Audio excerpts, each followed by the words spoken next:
Գոյամարտ սերիալում իրադարձությունները հիմա զարգանում են միաժամանակ մի քանի ուղղություններով և յուրաքանչյուր գիծ առանձին դրամա է։ Սցենարը կարծես հատուկ բոլոր հերոսներին հասցրել է այն կետին, որտեղ զգացմունքները սկսում են պայթել, իսկ որոշումները ճակատագրական դառնալ։ Ամենալարված գիծն անկասկած կապված է Ավոյի ու Հունանի հետ։ Հունանը հիմա Ավոյի մոտ է կապված, անօգնական ու առաջին անգամ իրական վտանգի մեջ։ Սա շատ խորհրդանշական իրավիճակ է։ Տարիներ շարունակ Հունանն էր վերահսկում բոլորին, նա էր որոշում մարդկանց ճակատագրերը, նա էր վախի աղբյուրը, բայց հիմա դերերը փոխվել են, հիմա ինքն է գերի, և ամենակարևորն այն է, որ Ավոն դեռ ամբողջությամբ չի ասել, թե ինչ է ուզում նրանից։ Դա իրավիճակը դարձնում է ավելի սարսափելի, որովհետև երբ մարդը տարիներով ապրում է վրեժով, նրա գործողությունները դառնում են անկանխատեսելի։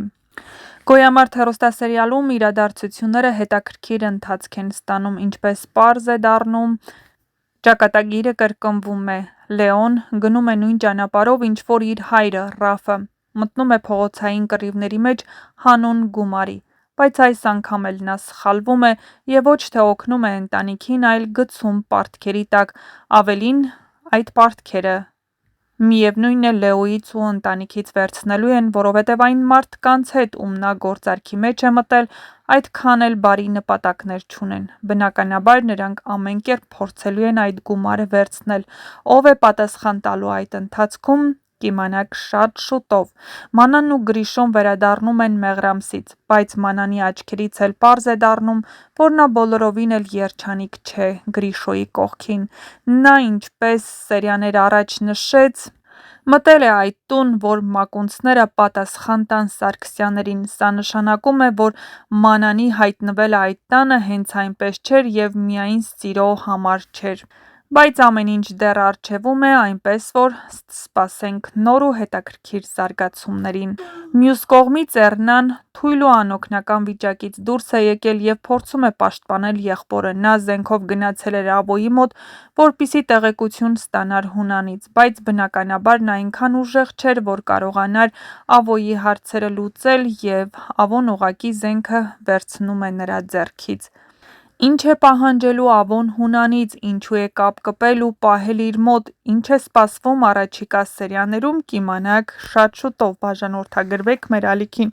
որպեսզի տեղեկացված լինեք շոու բիզնեսյան անցուդարձի, նոր հեռուստասերիալների, հեռուստասերիալներում կատարվող փոփոխությունների մասին։ Գոյամարտ սերիալը հիմա հասել է այն կետին, որտեղ յուրաքանչյուր նոր սերիա ոչ միայն նոր ինտրիգ է բացում, այլ նաև ամբողջությամբ փոխում է հերոսների հոգեվիճակը։ Եթե սկզբում պատմությունը կառուցված էր ընտանեկան հակամարտությունների ու անցյալի գաղտնիքների վրա, ապա հիմա սերիալը վերածվել է իրական հոգեբանական պատերազմի, որտեղ բոլորը կամ կորցնում են իրենց, կամ փորձում փրկել վերջին մնացածը։ Այս պահին սերիալի ամենամեծ ուժը հենց այն է, որ այստեղ գրեթե չկա ամբողջովին դրական կամ բացասական հերոս, բոլորը կոտրված են, բոլորը սխալներ են անում, բոլորը պայքարում են իրենց ներսի ցավի դեմ, և հենց դա է Գոյամարտը դարձնում այդքան ծանր, բայց միաժամանակ շատ իրական։ Ամենալարված գիծը շարունակում է մնալ Հունանի ու Ավոյի հակամարտությունը։ Սա արդեն սովորական թշնամություն չէ, սա երկու մարդկանց պատերազմ է, ովքեր ամբողջ կյանքը կառուցել են ցավի վրա։ Ավոն հիմա բառացիորեն մոլուցքի մեջ է, նա այլևս չի մտածում ինչն է ճիշտ, ինչ սխալ, նրա համար ամենակարևորն այն է, որ Հունանը վերջապես զգա այն ցավը, որով ինքն ապրել է տարիներ շարունակ, և հենց այդ պատճառով էլ նա գնում է ամենածայրահեղ քայլերի։ Հունանին կապված պահելը շատ խորհրդանշական էր։ Տարիներ շարունակ Հունանն էր ուրիշներին ճնշում ու վախեցնում, կառավարում։ Շատ հետաքրքիր է նաև Էռնայի վիճակը։ Վերջին զարգացումները ցույց տվեցին, որ նա ամբողջությամբ փոխվել է։ Սկզբում Էռնան թվում էր ամենանուրբ ու միամիտ կերպարներից մեկը, բայց այն ամենից հետո, ինչ իմացավ Հունանի մասին, ինչ տեսավ Ավոյի իրական դեմքից, նրա ներսում ինչ-որ բան կոտրվեց։ Լեոն հիմա բառացիորեն ինքնաոչնչացման ճանապարհին է։ Փողոցային մարտերը նրա համար դարձել են կախվածություն։ Նա եկել էր Լեային տեսնելու, ու Լեան տեսավ, որ Լեոն կապտուկներով է, բայց իհարկե նա չխոստովանեց այդ մասին։ Բայց Դավիթը գնացել է, որպեսզի Լեոյի թողած կիսատ գործերը կարգավորի, բայց բնականաբար այդ մարդիկ չեն նահանջելու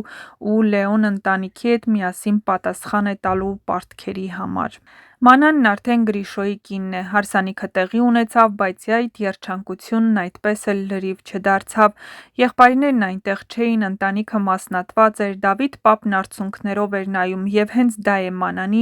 ամենամեծ ցավը, նա հասավ իր սիրուն, բայց կորցրեց խաղաղությունը։